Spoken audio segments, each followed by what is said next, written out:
Hammer Time by Stephen Lake.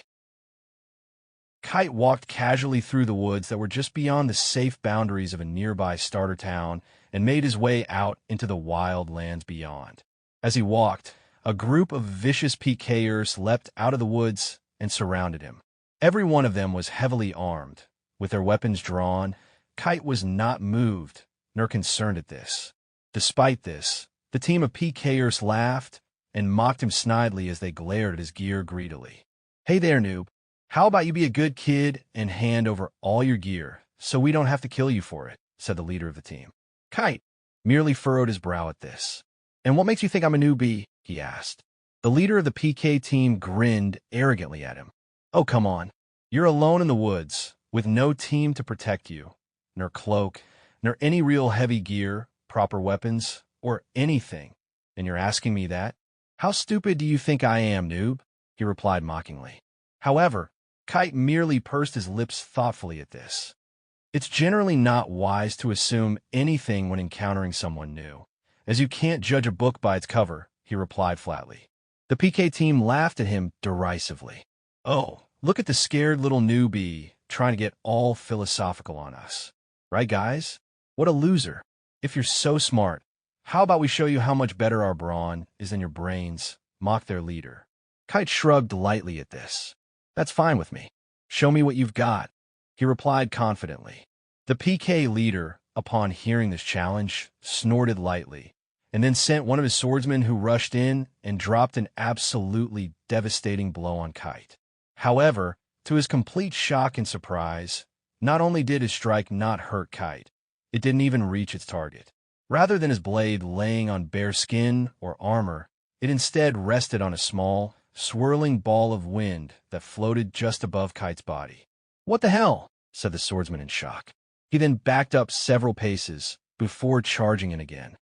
However, just like before, his strike never reached Kite, as it was easily blocked and deflected by other small balls of wind.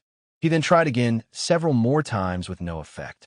Eventually, he backed up and glared at Kite, who just stood there, unmoved and emotionless, and stared back at him through slightly slotted eyes. Kite then grinned at the swordsman lightly. "Is that the best you can do?" he asked in a light and playful voice. The leader of the PK team tissed lightly at this, and then ordered his heavy fighter, a dwarf with a rather impressive mace, to attack. However, to the PK team's dismay, he had no better luck at breaking Kite's impregnable defense than the swordsman had. Eventually, after another series of failed attacks, he gave up as well. Next, the leader, who was getting a bit nervous at this point, sent forward his hammerman, a gigantic ogre who wielded a massive battle hammer. The ogre rushed forward, screaming a battle cry at the top of his voice as he did, and dropped his weapon on Kite with all his might. However, as he did this, Kite reached up casually and easily blocked the strike with just the tip of his finger. After being easily rebuffed by this simple defense, the ogre looked at Kite in disbelief. Despite his blow shaking the forest around him, Kite had not only blocked the attack, but was also completely unbothered by it. This seemingly impregnable defense was beginning to rattle the others on the PK team. Bus. I don't think this guy is touchable, let alone even in our league. So we should probably run," said the ogre anxiously. However, the leader refused to give up. "There ain't no fighter in this region that can stand up against us. So we ain't stopping till we take his gear," he shouted. Moments later, he began summoning a gigantic fireball above his head as he prepared to throw it at Kite. However, Kite, upon seeing this, grunted dismissively and then summoned a massive water ball above his head before just casually dropping it on top of them, sending the members of the PK team washing away in every direction while he remained motionless in the temporary flood. After somehow surviving the flash flood that Kite's counterattack had caused, the team all climbed to their feet and stared at him in shocked disbelief. "How did you do that?" one of them screamed. Kite grinned.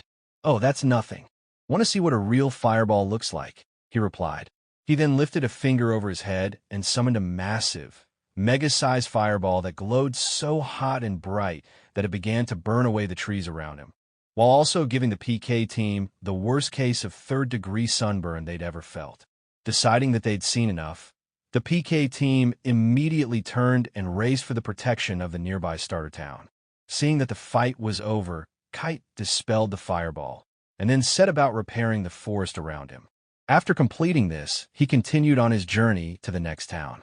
Upon arriving, one of the guards at the gate recognized him and smiled. "Hey there, Kite. How are you?" he exclaimed happily. Kite nodded. "Oh, I'm doing good. How's your day?" he asked. "And not bad so far. Anything exciting happen on the way here?" Kite shrugged.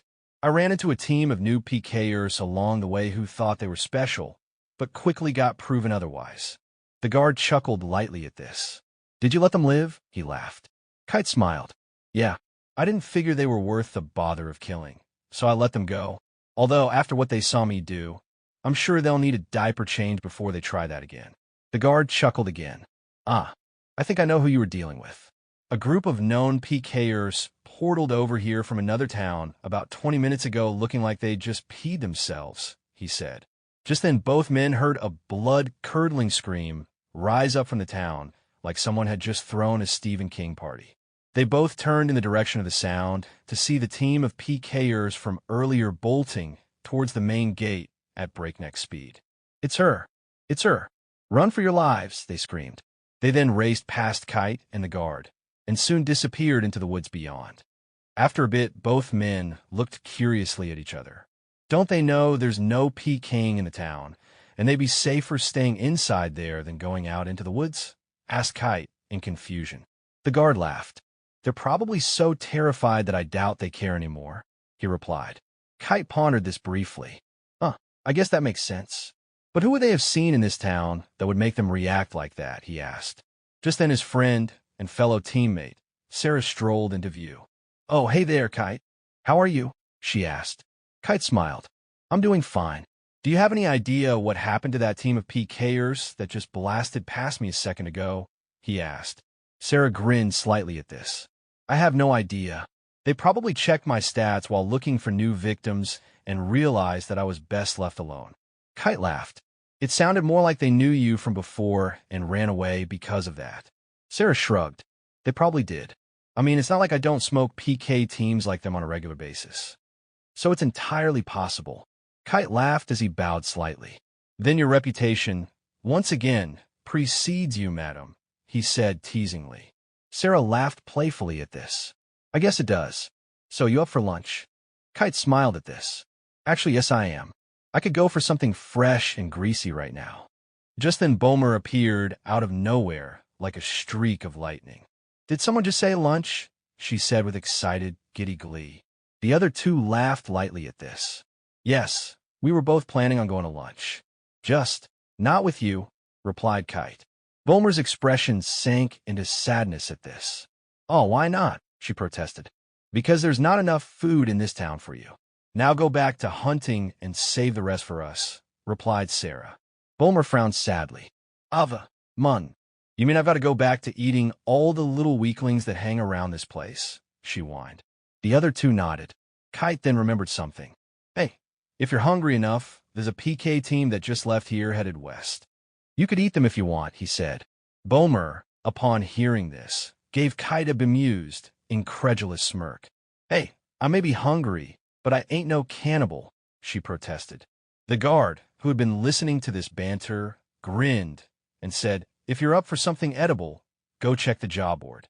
I hear there's some armored boars roaming around in the area that need to be exterminated." Bomer's eyes immediately lit up at this. "Okay, now that I can go for." She then hurried over to the guild office to see what was available. As she did, Kite laughed and shook his head at this. "That girl has an endless appetite." Sarah laughed in return. "Yes, she does. So we should be thankful we're not on her hunger time wish list."